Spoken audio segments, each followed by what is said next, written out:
Je te félicite pour avoir cliqué sur cette vidéo et pour vouloir te former au geste qui sauve. Aujourd'hui, on attaque la dernière vidéo de la série sur l'arrêt cardiaque et sur la réanimation cardio-pulmonaire.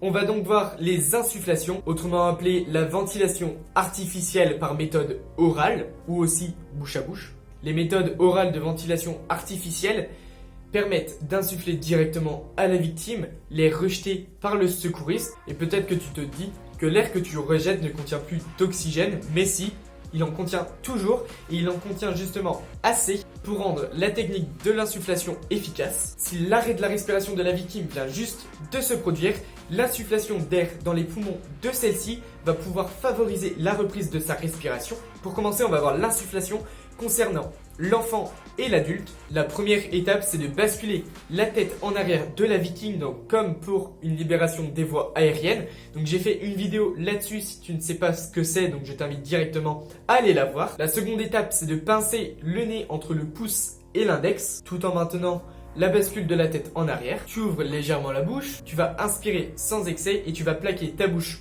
contre la bouche de la victime, et ça de façon ferme, et tu vas insuffler progressivement l'air dans la victime jusqu'à ce que sa poitrine ou son ventre se soulève un peu. Normalement, c'est au bout d'une seconde. Tu vas te redresser légèrement afin de reprendre ton souffle.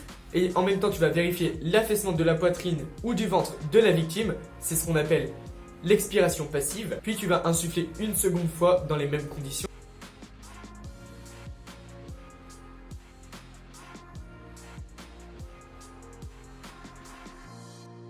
Ouais. Toi, je te vois bien. T'aurais voulu que je fasse ça, hein? Aussi, une chose importante, tu vas orienter ton regard vers le thorax et l'abdomen pour voir le mouvement de la respiration. Si quand tu insuffles, il y a le thorax ou l'abdomen qui va se soulever un tout petit peu. Et n'oublie pas, avec ton pouce et ton index, de toujours fermer le nez de la victime pour éviter que l'air que tu insuffles dans la bouche ne reparte par son nez. Chez le nourrisson, c'est simple, donc c'est pareil, tu vas l'allonger sur le dos. La tête, elle doit être en position neutre avec le menton un tout petit peu relevé, la bouche ouverte. Tu vas englober avec ta bouche le nez et la bouche du nourrisson.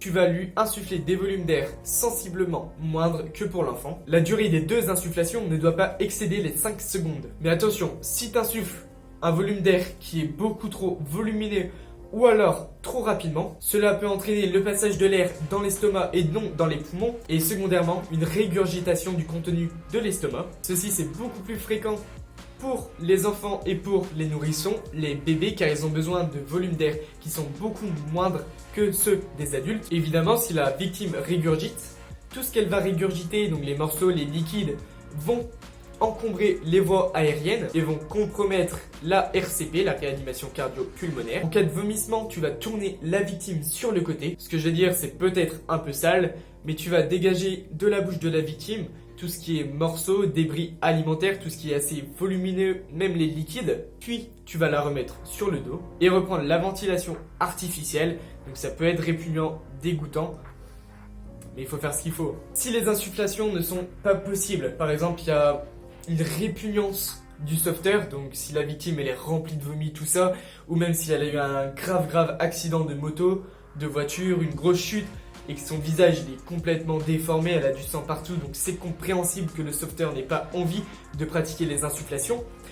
Il peut que faire les compressions thoraciques, donc cela suffit, même s'il est conseillé de faire les deux. D'une autre part, si tu insuffles trop d'air dans les poumons de la victime, ceux-ci, donc les poumons, vont grossir et comprimer le péricarde. Si ce dernier est comprimé, les artères coronaires, donc les artères qui vont irriguer le cœur, seront aussi comprimées et donc ne laisseront plus passer le sang vers le cœur.